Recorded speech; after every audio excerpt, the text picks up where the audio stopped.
The Other I Am, written by Ashe Thurman. Dude, stop pushing it. I'm not pushing it. Seriously? Stop. I'm not doing anything. You guys are so friggin' stupid. Aaron sat back from the small group huddled around the spirit board. Their bi-weekly hangout had devolved into whatever this was, but at least everyone was drunk. That made it bearable. Aaron, come on! Come down here! We're going to ask a super special important question, and we need everyone's full power. The short brunette chick knocked over her drink with her emphatic gesturing. Nah, I'm good. I'm not 13, thank you. He patted his pockets for his cigarettes and found them in his shirt pocket. He really needed to quit. The sliding glass door stuck in the track as he opened it, so he had to throw his weight against it just to get out into the back patio. The lighter was low and it clicked a few extra times before it ignited. He puffed the smoke out through his nose and watched it spiral off into the chilly October air. It hadn't gotten too cold yet, so that was nice. It's actually moving. No way.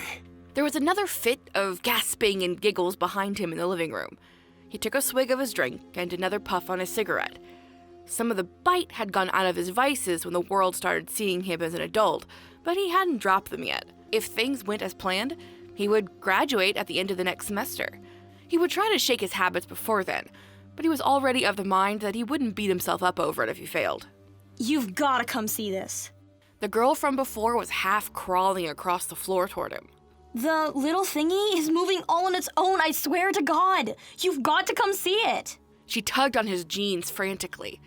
He looked down, expecting to see some kind of drunken grin. She was smiling, yes, but her brows were knitted in consternation. Aaron slid back into the living room. Everyone seemed to be stuck between scrambling backward and mesmerization with what was happening, bodies frozen in uncertainty. The plastic planchette was moving on its own across the spirit board. There was no rhythm or pattern, just a frenetic zigzag back and forth across it, faster and faster. There were no hands within 2 feet of it. Aaron approached it slowly, moving carefully through his petrified friends. He reached out to touch it. The board snapped shut on his hand, nipping his fingers before he could draw back in time. He stepped back, shaking the tiny dull pain out of his hand. The board sat there, not quite closed, with the planchette sandwiched in the fold of the board. One of the other guys wobbled forward, tripping over the people in his way. In several quick motions, he threw the spirit board back in its cheap commercial box, sprinted through the back door, and tossed the whole thing over the balcony railing onto the ground below. He backed into the living room quickly, pulling the door shut with a few hard tugs. He flopped down onto the floor. Silence seeped into all the crevices of the room. Someone started to laugh, then another, and the room erupted in drunk, hiccuping fits of laughter. He was walking along a long hallway. The floor kept shifting. Pieces moved under other pieces, leaving tight little squares of empty ground that he had to step around on occasion. When he stumbled and pressed his heel into the ground too hard, he would hear a sharp crack. He would know then that the ground might give way if he lingered too long. He started to pick up his pace. The walls on either side groaned and reached up and over him. Square edges became rounded, and the hallway was a high tunnel flooded with blue light. Then the tunnel was a raised promenade lined with tall marble columns reaching their fingers into a wrong-colored sky. He started running, purple paving stones flashing under his feet, sickly brown firmament crushing down on top of him. Then he smashed into a wall. But there was no wall, only the lonely infinity of the horizon and the ever-stretching road that met it. The ground just the other side of the invisible wall started to bubble. It surged up, a geyser of lavender dirt and mud and gray mists of ice-cold water. Then it all fell away instantly, and the ground was hard again. There was a figure there now, a being of pure black light 8 feet tall that didn't keep its shape for more than an instant. The being reached out through the wall and with one long finger pressed against his forehead right between his eyes.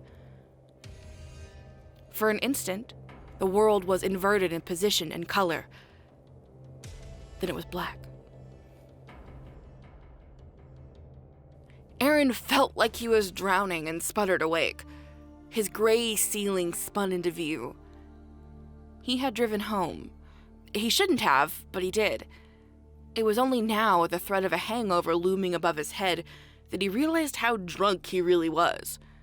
Luckily, it had been late enough that his parents were asleep when he pulled in, because he wouldn't have been able to handle his mother's reprimand. His parents had been more than understanding when he got evicted from his apartment and let him come back home while he finished his degree, so he tried his very best not to show them any annoyance when they asked after his life. Still, he couldn't help but be irritated when he felt like they were prying too much. He couldn't seem to get the water hot enough in the shower. His skin was turning red, but he didn't really feel the heat there must have been. He felt dirty from the inside out, like he was filled with something gooey. Dad banged on the bathroom door and admonished him for wasting so much water. Aaron shut off the faucet and stepped out of the shower, wrapping a towel around his waist. Water dripped on the floor, but that was immaterial to the matter at hand. Why wasn't this groggy feeling fading?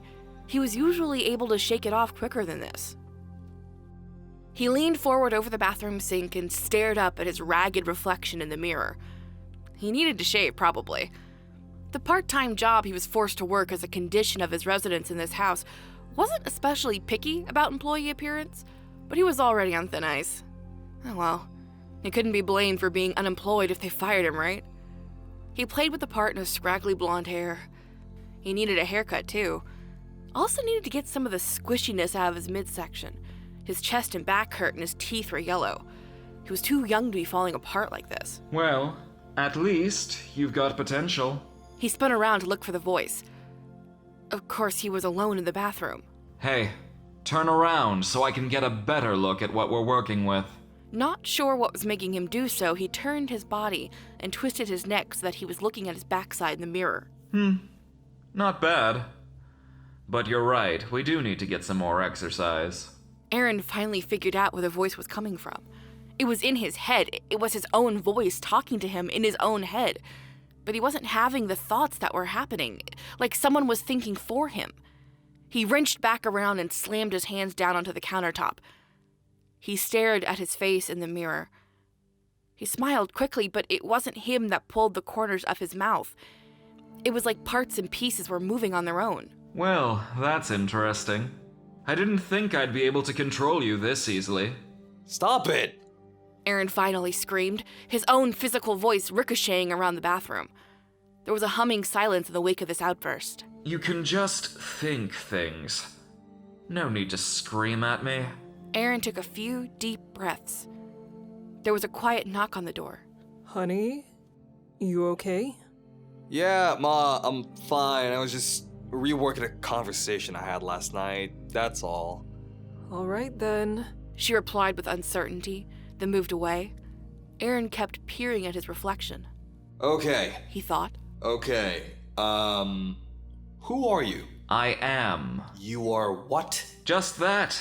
I simply am. And now that I inhabit this skin, I am you. No, you're not me. I'm me. And so am I.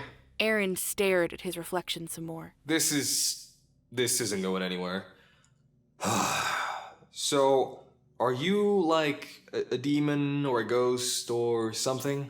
I am an other from the other place. I don't understand. It's because you're trying to use word thoughts. There's a little bit of your mind that I'm not in yet. So if you'd open that part for me. No! Aaron said with his actual voice. It felt scratchy in the back of his throat. Look, I don't... Then he paused and went back to thinking his words. You're here because of the spirit board, aren't you? Like, it actually worked? The voice considered. After a fashion. It's not the board itself, but the energy of the people using it in ritualized harmony. Someone, you know, has a little preternatural ability in them. Well, I don't want you and me, okay? I didn't even do the spirit board stuff, so go find that person. I'm sure they'd be glad to have you. Can't do that. Once I'm in, I'm in. I can't move back to the other place for 100 years. And I can't become another. Obviously, you'll be long gone by then, but I'll still be here. So, we are one, for as long as your consciousness exists, and I get to keep going even after. Actually, I'd like to try something if you don't mind. Aaron's left hand started to tremor. Slowly, it crept across his body and reached for the razor on the edge of the sink. Aaron tried to pull it back, reaching his other hand up to physically push it back, but even his right hand wouldn't obey him totally and stopped halfway. He watched as he picked up the razor and brought it against the fingers of his right hand. At the last minute, something released him and he managed to drop the razor to the floor. He had still managed to nick the edge of his finger. It wasn't a terrible cut, but a dot of crimson blood appeared. He pressed it into some toilet paper and rummaged through the cabinet for some bandages. That was interesting. Oh, was it? You gonna torture me for the rest of my life? No, of course not! I am you. I feel everything you feel. No way am I going to bring pain to myself. I was just testing how much control I have over our physical parts, now that you know that I am. Making us move or smile is one thing. Making us hurt ourselves is quite a different matter. I am not the primary part of us, after all, and bodily instinct still plays a factor. That is why you were able to keep from hurting yourself too terribly bad. We'll have to experiment. We have to get to work, though, don't we? Aaron was early to work. He didn't realize it until he tried punching in his code and it rejected him because it wasn't in the 10-minute window in which he was allowed to check in for his shift. He looked down at the clock on the code box, then took a sip of the coffee he had picked up on the way. He wasn't particularly fond of coffee, but this seemed like a good day to start drinking it. The bitterness and caffeine was doing its work to bring him around.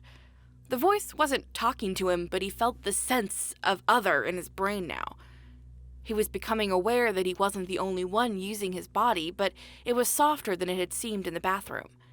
It was a gentle tug, a quiet whisper of intent. Even as he started to ring people through his cashier line, he felt like his hands were moving quicker, his smile was easier, and he was calculating out the change faster. The caffeine couldn't keep him as awake as he hoped, though, and he started feeling drowsy with an hour and a half still left in his shift. He was working closing, so he'd have to cash out and help with the end-of-day recovery and face the impulse buys, then move on to the nearest accessories. His car was sitting in front of him, and he was clicking his key fob. The lights blinked and the car honked. A few of his co-workers were parked around him and wishing him well on his way home. They seemed not as pissed off at him as they normally did. He stared at his car door, opened it numbly, and crawled into the driver's seat. What the hell? He finally said out loud. You seemed tired, so I let you sleep a little. It was a little boring, but it was interesting to move in a body. Wait. Aaron leaned his forehead against the steering wheel and started think-talking. You just took over? Yes, You can do that.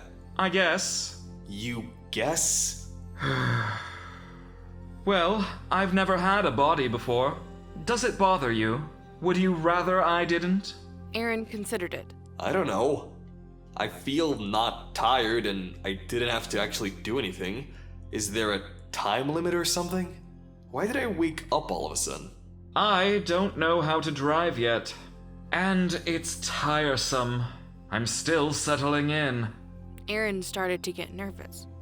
So, when you settle in, you'll just be able to take over my body whenever you want. I think it's just when you're tired or weakened but awake. I wasn't able to wake you up this morning, so I don't think our body will respond to me while your consciousness is sleeping. And since you know I'm here and can do that, it's certainly not an easy task. If I chipped away at it really hard, maybe. But I don't want that. I want us to live in tandem. Things are better that way. So I'll just make my intentions known ahead of time the next time. Is that okay? Aaron stared ahead. It made him feel queasy to think of something using his body while he wasn't awake to feel it. but it had seemed to go well. He cast his glance around the back of his hands a few times while he thought it out. The bandage came off. He said quietly to himself, noticing that his finger was unwrapped. He took his hand off the wheel and flicked his fingers at himself. Holy crap! The cut was gone. It hadn't been deep to begin with, but it had left a tiny flap of skin behind. Now it was though nothing had ever happened. Yes, now that you are attached to the other place, your body will be a lot hardier. It will heal quicker.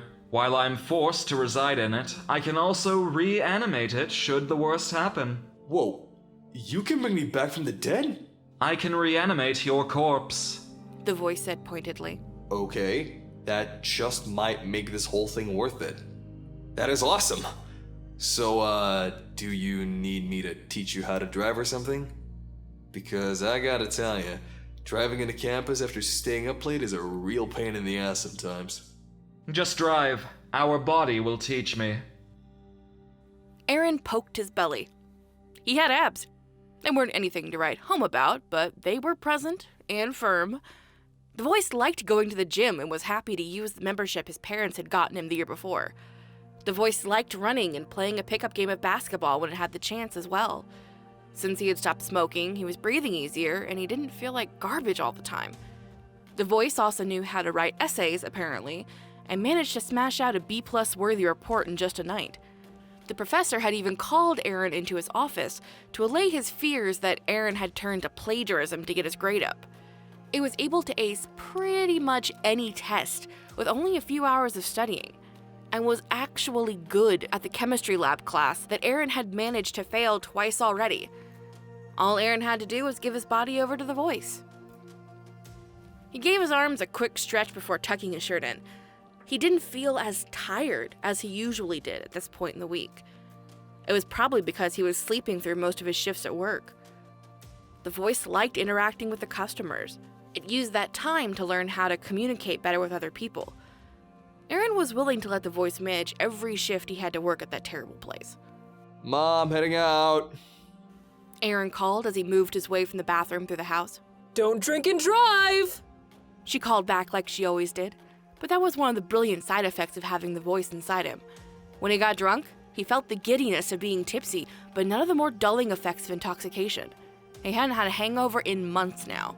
It took him more drinks to get buzzed, and it didn't seem to be as strong, but that was an okay sacrifice to make. Eyes turned to him when he walked in the bar.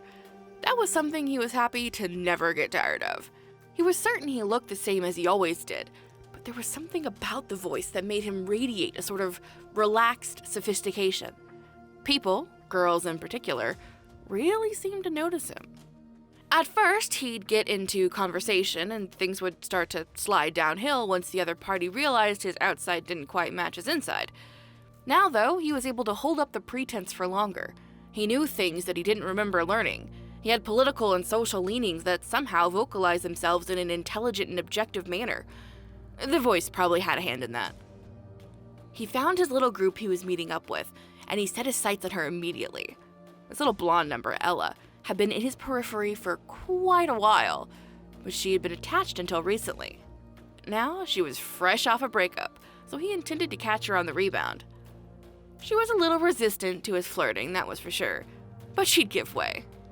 They always did after a few drinks, and he was making out with a girl on a couch, and his hands were creeping their way down a button-up shirt. Oh, this was nice. She wasn't great at kissing, but then neither was he, in all honesty. He reached under whatever shirt he was trying to unbutton. This was nice indeed. The girl pulled away just a little to breathe. Brunette. Aaron leaned back away from her. This wasn't Ella. It was a little short one whose bangs were always half covering her face and had a weird tooth. One who was always knocking over her drinks. Brittany, her name was, if he was remembering right, in this weird haze he was feeling. Beth. The voice corrected. What the hell is going on? Aaron thought angrily. Yeah, that Ella girl was not feeling it. Beth's had a crush on us for a while, though. She kinda liked that standoffishness. Saw it as a sort of troubled but with a heart of gold kind of thing. And she's a lot nicer than that other girl. Not quite as smart, but then that's probably better for us. So, you took over. We had a deal. This is a better decision for us long term. Ella would have been a one-night stand at best. Beth, we could actually maybe start dating. I mean, we probably won't marry her or anything, but we need a good, solid relationship right now. It would be good for us. No, I'm bailing. I'm not doing this. Let her down gently. You'll change your mind, I know it. Fine. Beth, And he spoke out loud, the voice bringing him the words. I think we should stop. I'm too drunk, you're too drunk. I don't want us doing something we regret. I'll talk to you later. Without waiting for her response or even looking at her face, he stood up stiffly and walked out the door. He found his way down the steps of what appeared to be her apartment and navigated the parking lot to his car. This is bullshit. He thought as he got in the driver's seat and pulled out of the parking space. You can't just do that without my permission. Oh, come on. I woke you up for the good part. She was so ready to go all the way. That's not the point. It's my body. I'm the one who gets to decide what happens to it and what it does. Excuse you, but it's partly my body too. I know this wasn't something you volunteered for, but I'm here, and I have a right to a say in the matter. That doesn't work for me. Aaron felt the voice grow angry. It happened occasionally, a sudden, vague swelling of emotion that wasn't his own. His hands started sweating. His vision was blurry and a sharp pain developed right at the front of his forehead. The world began to swim and sway. He felt the car drifting over into the wrong lane, and he jerked it back. He drifted again toward a pair of bright lights. There was a loud honk and a crashing sound. Hospital. That was the first word he thought of when he opened his eyes to the stark white walls. He had been in and out as the paramedics arrived, groggily taking in bits and pieces of the activities around him through a fish-eyed lens. What did you do to me? He whispered out loud. Let you feel as drunk as you actually were, is all. But don't worry about a DUI.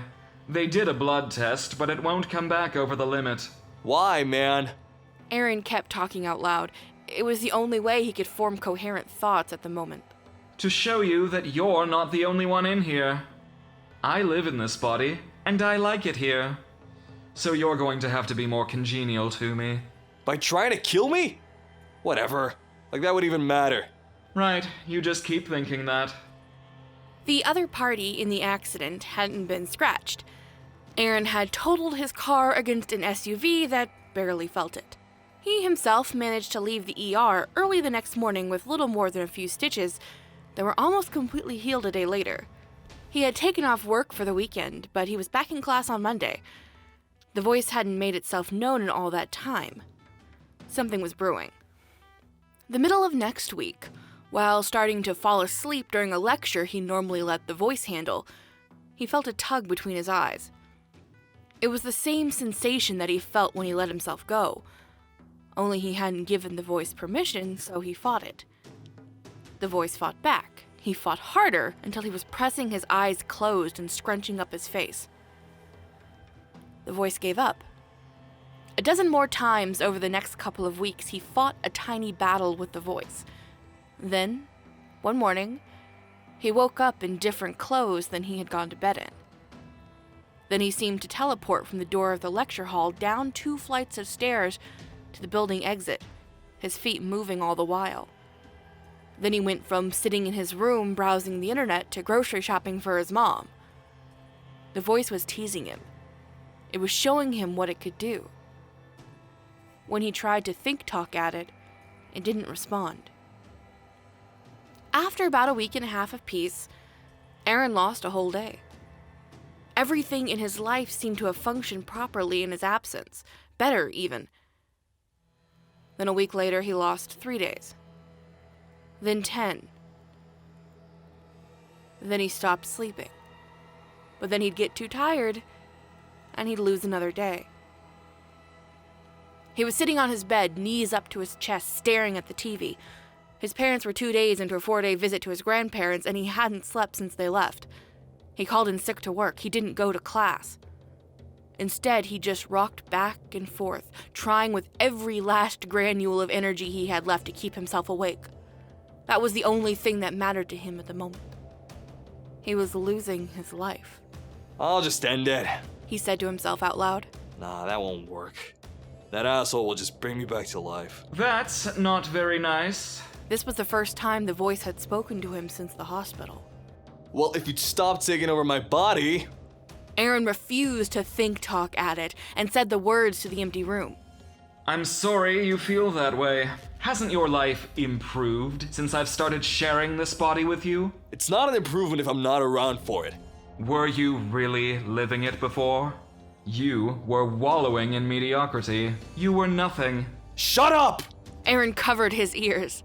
I'm still here, and I'm not leaving. In fact, I'm rather fond of this body. Maybe I'll just take it. Aaron felt his body start to move of its own accord. He fought against it. No, I won't let you. Aaron flung himself to the floor and focused on each individual muscle in his body. He needed to stay together. There was a flash of black, and he was crouching in the hallway outside his room.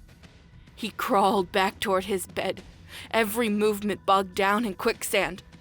Another flash of black. Bathroom. Black. Kitchen. Black. Living room. Aaron lay sprawled beneath the coffee table. He gripped the legs tightly. He wouldn't slip away again. What are you trying to do? He screamed, hurting his own ears in the process. You can't kill me. You said that yourself. Actually, my exact words were I can reanimate a corpse. You don't have to be in it when I do it. Aaron dug his nails into the carpet. That's right. He'd been so distracted by the prospect of improving his own life, he hadn't really been paying attention to the voice's intentions. There was a knock on the door. He scrambled out from under the table. Had someone heard all his screaming? He checked the window. It was the brunette from his little group of friends. Beth, he remembered. It was harder to forget after what had happened that night at the bar. How did she know where he lived, though? All those days that the voice had been in control. What had it done? Aaron opened the door just a crack. She pushed it open. She was stronger than he expected. She slammed the door shut. She had a gun. The barrel pressed against his forehead, right between the eyes. Beth, what are you doing? Aaron had instinctively put his hands up. I got a phone call. Her hands didn't shake on the gun. Her head was tilted down, and she was looking up at him under hooded eyes. Aaron waved his hands at her helplessly. You're not gonna believe me, but I have this thing living inside me. It makes me do stuff sometimes that I don't always want to do. Whatever it said to I know. you... I noticed you changed, and I began to figure it out. Aaron puffed out a quick breath of relief. Perhaps he could reason with her.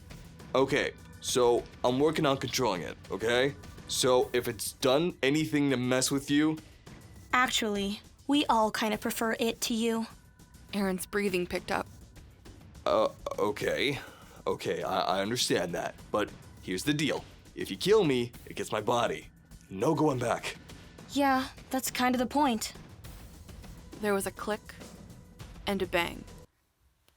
And everything was black. The Other I Am, written and narrated by Ashe Thurman. Aaron was Jonah's Face. The voice was Alex Roshan. Beth was Raven Lirio. Aaron's mother was Elisa Park. The friend was Carl Brooks.